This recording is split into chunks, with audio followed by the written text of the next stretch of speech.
Red icon આવવાનું બાકી. Hello, good morning all of you. Good morning good ma'am. Morning ma'am. Good morning. Okay, चलो. तो हम इससे पहले 6 चैप्टर समझ चुके हैं. तो सेम टू के 6 चैप्टर जो है वो कौन कौन से थे. तो पहला चैप्टर जो था वो तो था पत्र एवं डायरी, जिनमें हमने बहुत सारे पत्र और डायरी समझे हैं. उसके बाद था कच्छ की सैर. तो कच्छ की सैर में हमने पूरे कच्छ की सैर की थी कि कौन सी जगह पर क्या है, कहाँ पर गुरुद्वारा है, कहाँ पर जैन का तीर्थ स्थान है, कहाँ से कच्छ की शुरुआत होती है और कहाँ पर अंत होता है, वे सब हमने इस कच्छ की सैर में जाना था. उसके बाद है मत बांटो इंसान को, यानी कि यहाँ पर हमें इस कविता में धर्म के बारे में समझाया गया था. उसके बाद है लेसन नंबर 4 कर्मयोगी लाल बहादुर शास्त्री. तो कर्मयोगी लाल बहादुर शास्त्री के पूरे जीवन काल के बारे में हमें यहाँ पर इस लेसन में बताया गया था और हमने वे भी समझा था. उसके बाद था दोहे. तो दोहे भी हमने समझ लिए. उसके बाद कविता थी तूफानों की ओर. तो उसमें भी हमने और समुद्र का उदाहरण देके हमें कविता में बताया था कि हमें हमारा जीवन कैसे गुजारना चाहिए. हमें किसी तूफानों से डरना नहीं चाहिए, यानी कोई भी मुसीबत में हमें डर कर पीछे हट जाना चाहिए नहीं, हमें और प्रयास करते रहना चाहिए. तो ये हुए हमारे 6 चैप्टर. इसके बाद आज हम नया चैप्टर शुरू करेंगे. उसका नाम है हार की जीत. यानी कि जो व्यक्ति हार कर भी खुद जीत जाते हैं. तो ऐसी ही कहानी यहाँ पर हमें बताई गई है. बहुत ही मजेदार कहानी है और ये कहानी आप सबको शायद जब तक पढ़ेंगे तब तक याद रहेगी, ऐसी कहानी है. तो ये कहानी जो है हार की जीत, यानी कि कई व्यक्ति ऐसे होते हैं जो अपनी खुद की हार कबूल करने के बाद भी उसके ऐसा बलिदान दे देते हैं कि वो जीत जाते हैं. वो अपने खुद की हार को भी जीत मानते हैं. तो यहाँ पर भी हमें ऐसी ही कहानी दी गई है, जिसमें एक महंत है, स्वामी है, बाबा जी, जो मंदिर की सेवा पूजा पाठ करते हैं. और उसका एक घोड़ा था, उसका नाम सुल्तान था. तो ये घोड़ा और बाबा भारती की कहानी हमें यहाँ पर दी गई है. तो ये कहानी हमें किसने यहाँ पर दर्शाई है, तो उस लेखक का नाम है सुदर्शन जी. तो सुदर्शन जी के बारे में हम थोड़ा बहुत जान लेते हैं कि वह सुदर्शन का मूल नाम बद्रीनाथ शर्मा था. उनका जन्म पंजाब के सियालकोट में हुआ था. जब वे छठे दर्जे में थे तभी उन्होंने प्रथम कहानी लिखी थी. छठे दर्जे यानी कि 6 स्टैंडर्ड में थे. प्रेमचंद की तरह आपने भी उर्दू में लेखन प्रारंभ किया था. तत्पश्चात यानी कि उसके बाद हिंदी में लिखने लगे. नाटक, कहानी, उपन्यास लिखकर हिंदी साहित्य को उन्होंने समृद्ध किया, यानी कि मालम माल कर दिया, क्योंकि उसने बहुत सारे नाटक लिखे थे, कहानी लिखी थी और उपन्यास भी लिखे थे. प्रस्तुत कहानी हमें सुदर्शन जी द्वारा लिखित एक उपदेश प्रदान करता है. यानी कि इस कहानी में हमें उपदेश भी एक मिलता है कि जो मानव भावनाओं पर आधारित है. तो बाबा भारती के अनोखे घोड़े की चर्चा डाकू खड़क सिंह के कानों तक पहुंचती है. वह धोखे से वो घोड़ा ले जाता है, परंतु बाबा भारती की एक बात उसे ऐसी लग जाती है कि वो घोड़े लौटाने पर मजबूर हो जाता है. उसी बात ने उस डाकू का हृदय परिवर्तन कर दिया. तो इस बात पर यहाँ प्रकाश डाला गया है कि इस कहानी में विनम्रता, उदारता, पश्चाताप, दया भाव, लोकहित की आकांक्षा आदि मूल्यों को समाविष्ट यहाँ इस लेसन में किया गया है. तो पहले मैं आप सबको इस लेसन की थोड़ी सी जानकारी दे दूं. जो लेसन जो है उसमें सुदर्शन जी ने हमें क्या संदेश दिया है, कौन सी कहानी बताई है, किसके बारे में बताई है. तो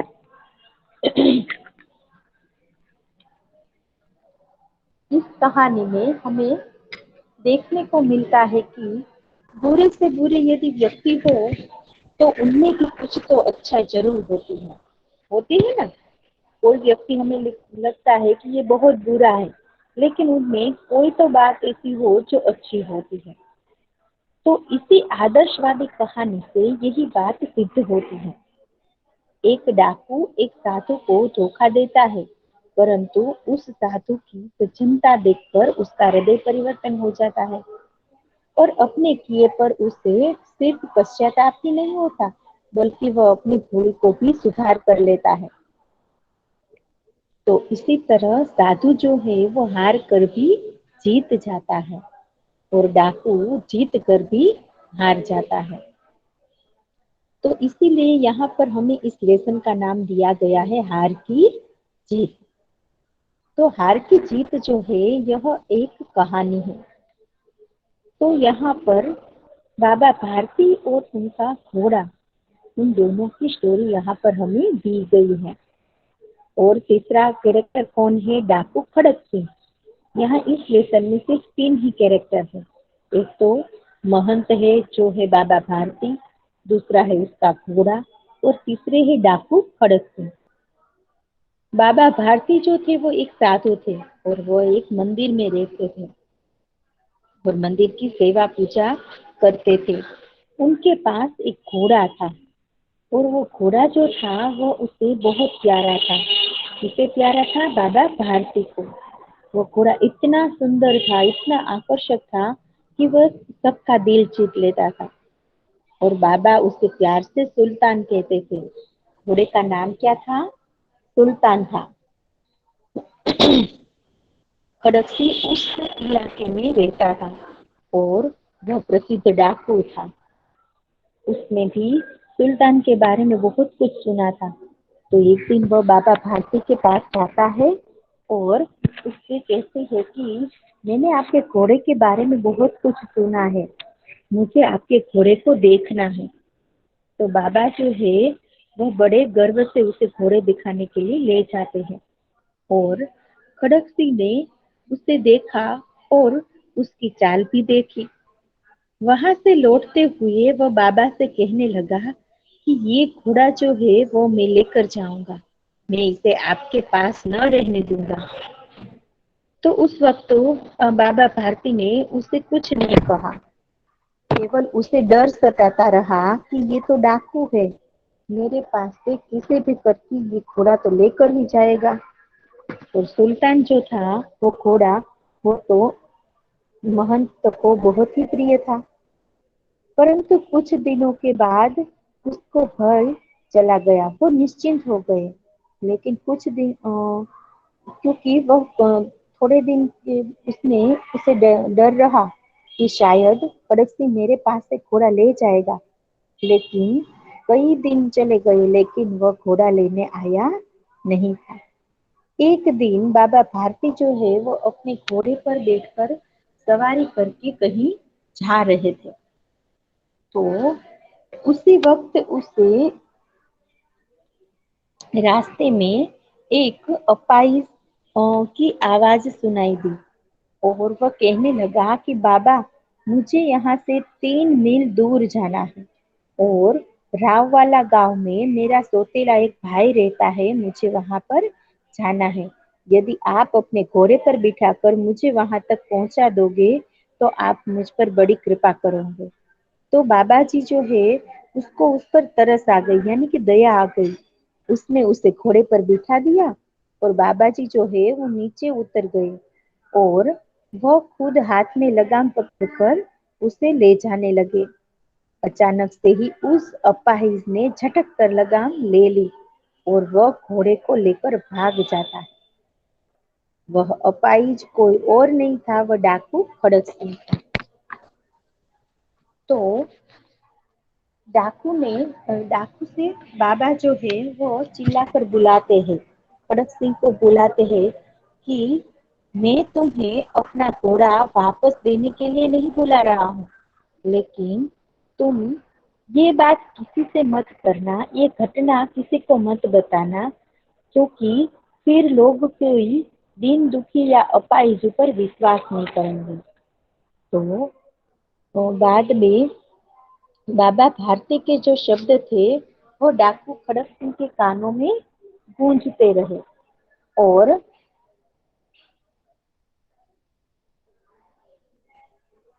डाकू खड़क सिंह के कान में वो बातें गूंजती रही। क्यों गूंजती रही? उसे लगा कि उसने उसका घोड़ा जो उसे इतना प्रिय था वो वापस नहीं मांगा, लेकिन उसने मुझे ये बात बता दी कि मेरे जो गलत काम किया वो नहीं करना चाहिए।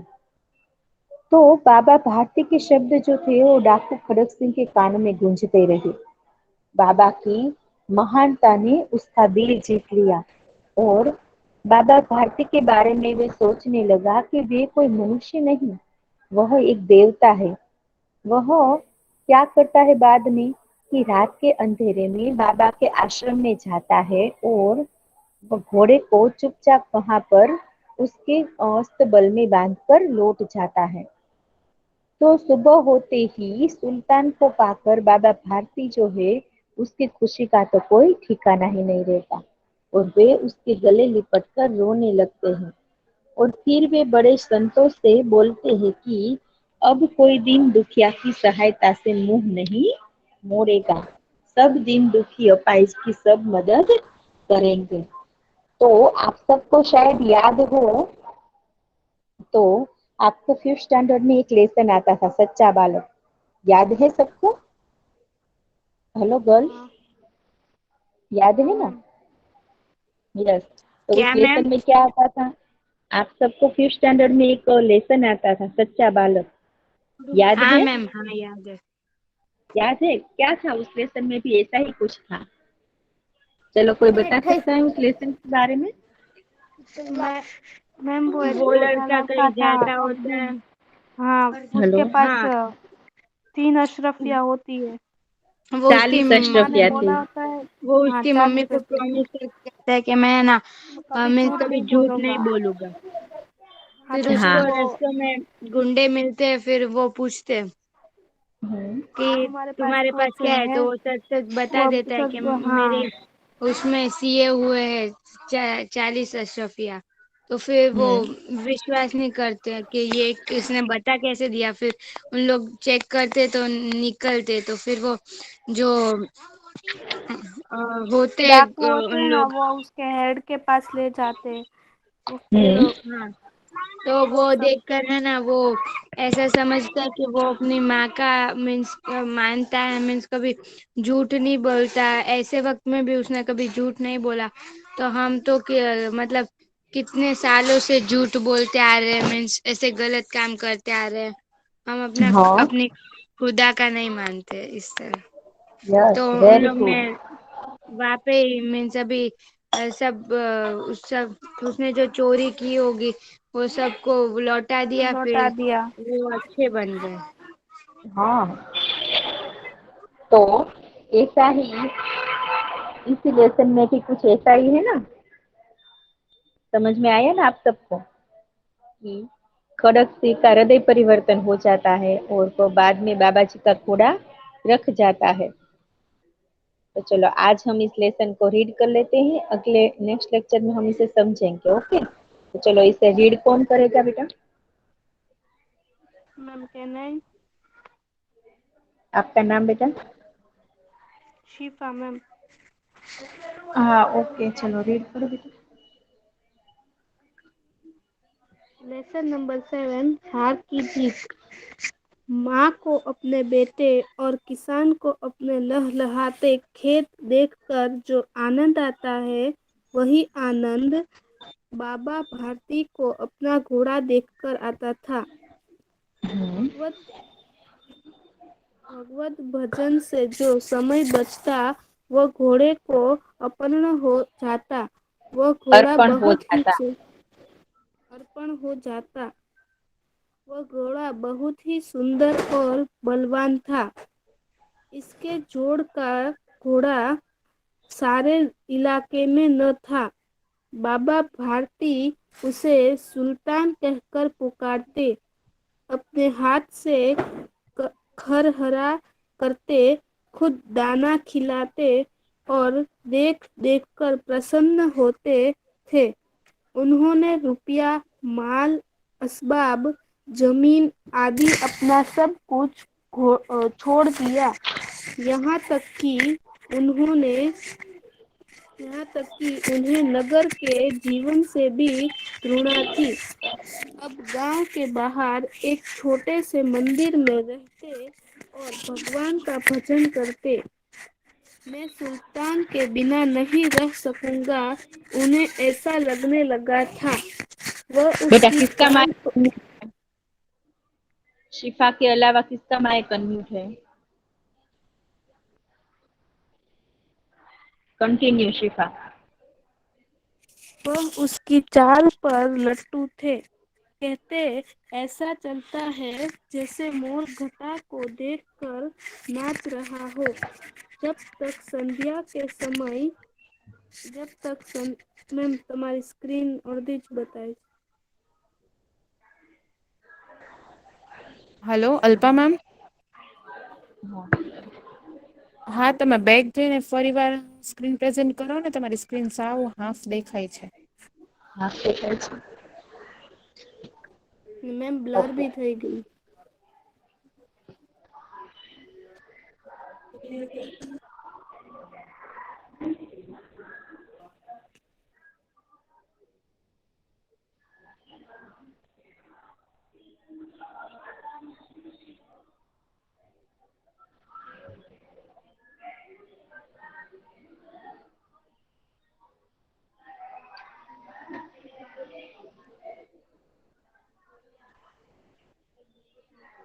દેખાય છે બરાબર એમ? હા મેમ. Hello, yes ma'am. દેખાય છે બેટા બરાબર? हाँ. Yes ma'am. ओके शिफा कंटिन्यू. जब तक संध्या के समय सुल्तान पर चढ़कर 8-10 मील का चक्कर न लगा लेते, उन्हें चैन न आता। खड़क सिंह इस इलाके का कुख्यात डाकू था। लोग उसका नाम सुनकर कांपते थे। होते होते सुल्तान की कीर्ति उसके कानों तक भी पहुंची। उसका हृदय उसे देखने के लिए अधीर हो उठा। वो एक दिन दोपहर के समय बाबा भारती के पास पहुंचा और नमस्कार करके बैठ गया। बाबा भारती ने पूछा, खड़क सिंह क्या हाल है? खड़क सिंह ने सिर झुकाकर उत्तर दिया, आपकी दया है। कहो इधर कैसे आ गए? सुल्तान की चाह खींच लाई। विचित्र जानवर है, देखोगे तो प्रसन्न हो जाओगे।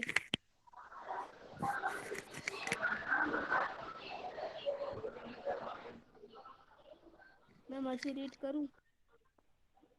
ओके चलो, अब आगे कौन रीड करेगा?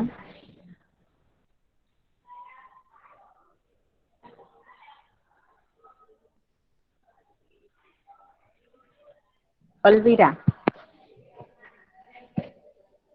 अलवीरा प्रेजेंट है?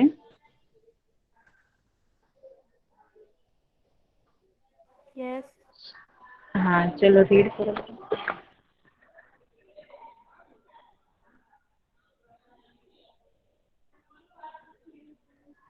हेलो,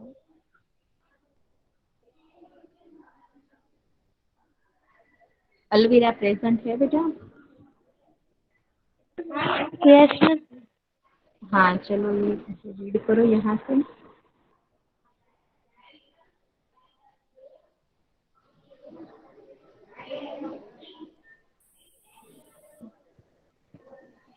मैंने भी बड़ी प्रशंसा सुनी है।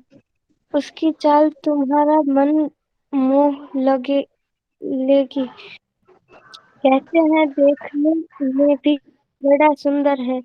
क्या कहना, जो उसे एक बार देख लेता है उसके हृदय पर उसकी छवि उचित हो जाती है। बहुत दिनों से अभिलाषा थी। आज अभिलाषा थी। आज उपस्थित हो सका हूँ। बाबा हम्म, भारती लाल खड़क सिंह अस्तबल में पहुंचे। अस्तबल अस्तबल में यानी कि घोड़े के रहने की जगह। बाबा ने घोड़ा दिखाया घमंड से। खड़क सिंह ने घोड़ा देखा आश्चर्य से। उसने सहस्त्र घोड़े देखे थे, यानी कि बहुत सारे घोड़े देखे थे। देखे थे, परंतु ऐसा वाका घोड़ा उसकी आंखों से अभी गुजरा था। सोचने लगा, भाग्य की बात है, ऐसा घोड़ा खड़क सिंह के पास होना चाहिए था। इस साधु को ऐसी चीजों से तुम्हारी क्या आवाज बेटा ठीक से नहीं आ रही है।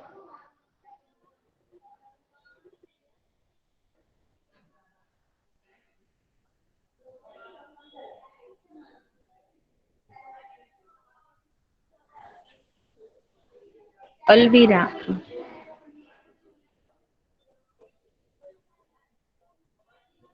ओके, माहिन, शेखानी माहिन। शेखानी माहिन प्रेजेंट है? यस। माहिन प्रेजेंट है बेटा? नहीं है? नहीं है। तो ये जवाब कौन दे रहा है? मैं दे रही हूँ, माही। हाँ, माहिन। तो चलो रीड करो यहाँ से। उसने सहस्त्र घोड़े देखे थे। उसने सहस्त्र घोड़े देखे थे, परंतु ऐसा यहाँ का घोड़ा उसकी आंखों से कभी न गुजरा था। सोचने लगा, भाग्य की बात है, ऐसा घोड़ा खड़क सिंह के पास होना चाहिए था। इस साधु को ऐसी ऐसी चीजों से क्या लाभ? क्या लाभ? कुछ देर तक आश्चर्य से खड़ा रहा। इसके पश्चात उसके हृदय में हलचल होने लगी। बालकों को बालकों को सो अधीरता से किसी बोला। अधीरता से बोला। अधीरता से बोला, परंतु बाबा जी, इसकी चाल न देखो तो क्या? बाबा जी भी मनुष्य होते। अपनी वस्तु की प्रशंसा दूसरे के मुख से सुनने के लिए का हृदय अधीर हो गया। घोड़े को खोलकर बाहर ले गए। घोड़ा वायु वेग में उड़ने लगा। घोड़े की चाल देखकर उसके हृदय पर सांप लौट गया। वह सांप डाकू यानी कि ये सांप एक लौट गया। सांप लौट वह गया। कि क्या होता है?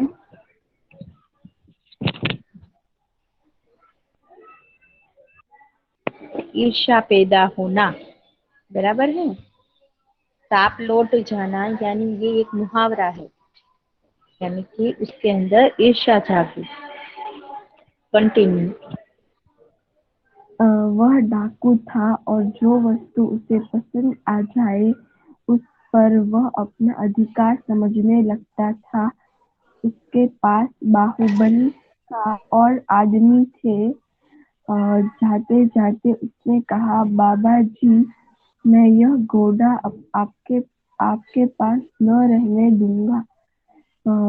बाबा भारती डर गए। अब उन्हें रात को नींद न आती।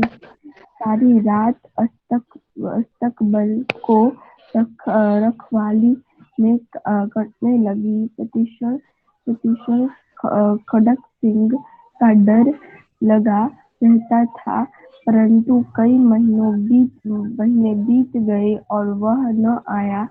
यहाँ तक कि बाबा भारती कुछ असावधान हो गए।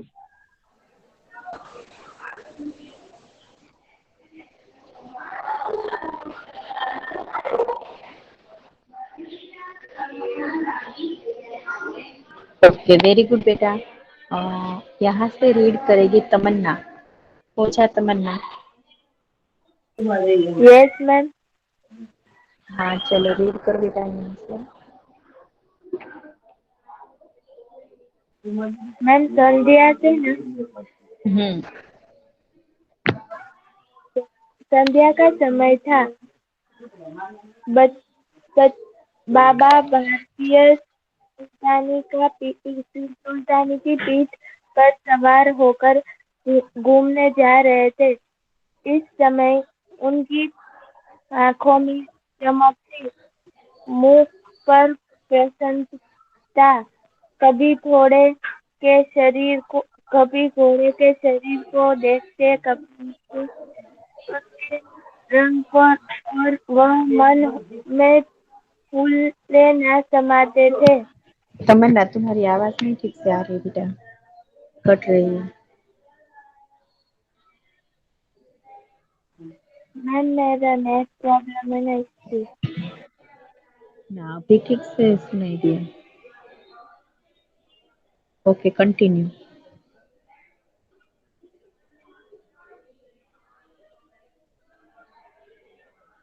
हेलो।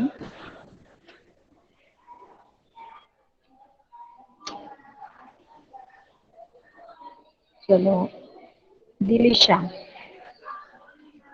Yes ma'am. हाँ चलो यहाँ से रीड कर बेटा। सहसा एक और से आवाज आई, ओ बाबा, इस कंगले की सुनते जाना। आवाज में करुणा थी।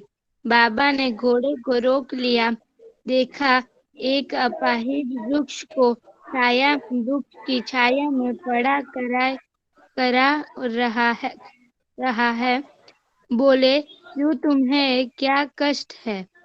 अपाहिज ने हाथ जोड़कर कहा, बाबा, मैं दुखियारा हूँ, मुझ पर दया करो।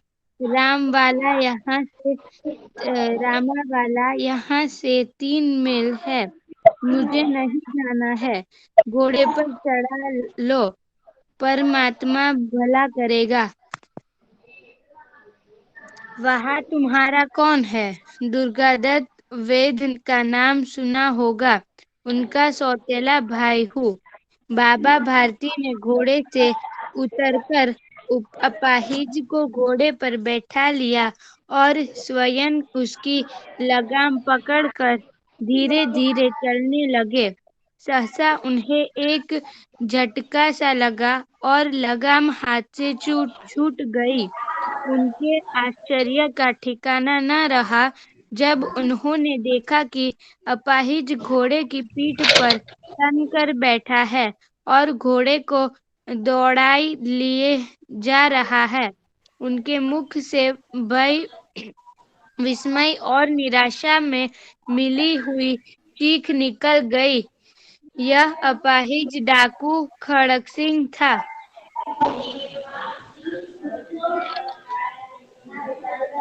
मैम, हाँ बेटा नीचे।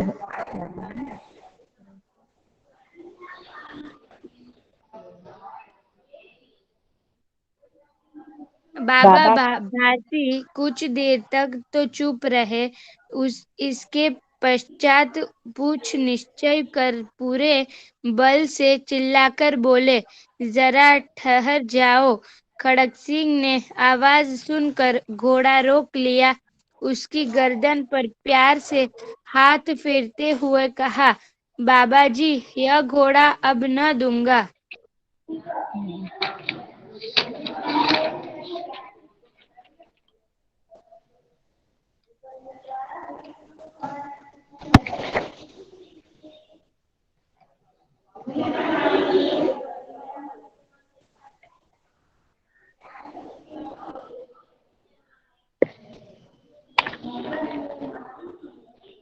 ओके चलो अब रीड कौन करेगा?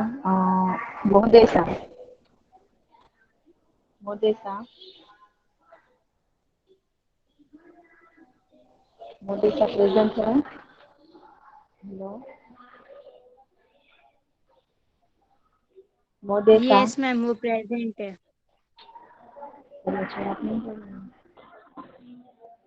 Yes ma'am. इरम, हाँ मोदिका, चलो रीड। मैम कहाँ से? फर्स्ट लाइन से बेटा। कड़क सिंह ठहर गया। बाबा भारती ने निकट जाकर उसकी ओर ऐसी आंखों से देखा जैसे बकरा कसाई की ओर देखता है। फिर कहा, यह घोड़ा तुम्हारा हो चुका, मैं तुमसे इसे वापस करने के लिए नहीं कहूँगा, परंतु कड़क सिंह केवल एक प्रार्थना करता हूँ, उसे अस्वीकार न करना, नहीं तो मेरा दिल टूट जाएगा। बाबा जी आज्ञा कीजिए, मैं आपका दास हूँ, केवल यह घोड़ा न दूंगा। अब घोड़े का नाम न लो, मैं तुमसे इसके विषय में कुछ न कहूँगा। मेरी प्रार्थना केवल यह है कि इस घटना को किसी के सामने प्रकट न करना। कड़क सिंह का मुंह आश्चर्य में खुला रह गया।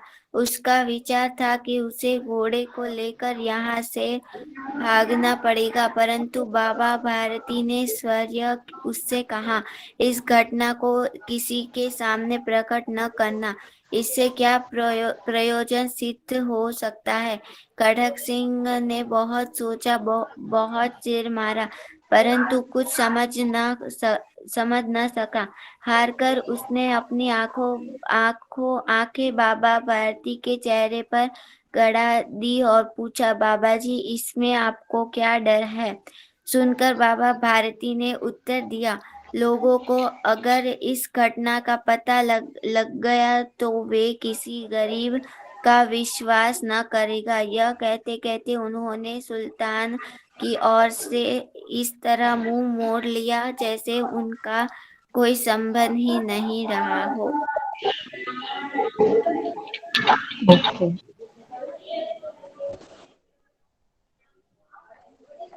तो आगे का लेसन जो है वो हम अगले लेक्चर में, नेक्स्ट लेक्चर में रीड करेंगे और बाद में इसे समझेंगे। ओके, तब हम इसकी पीडीएफ सेंड कर देंगे और आपको इसे अपने फेसबुक में कंप्लीट कर लेना है। ओके बेटा, बाकी आगे के चैप्टर, सभी चैप्टर फेसबुक में कंप्लीट हैं। Hello girls, hello, yes ma'am. બધું જ બધાને કમ્પ્લીટ થઈ ગયું છે આગળનું? नहीं मैम, एक चैप्टर बाकी। હા તો કમ્પ્લીટ કરી લેજો બેટા. Okay, okay ma'am. હું ક્યારેય પણ એક લેક્ચર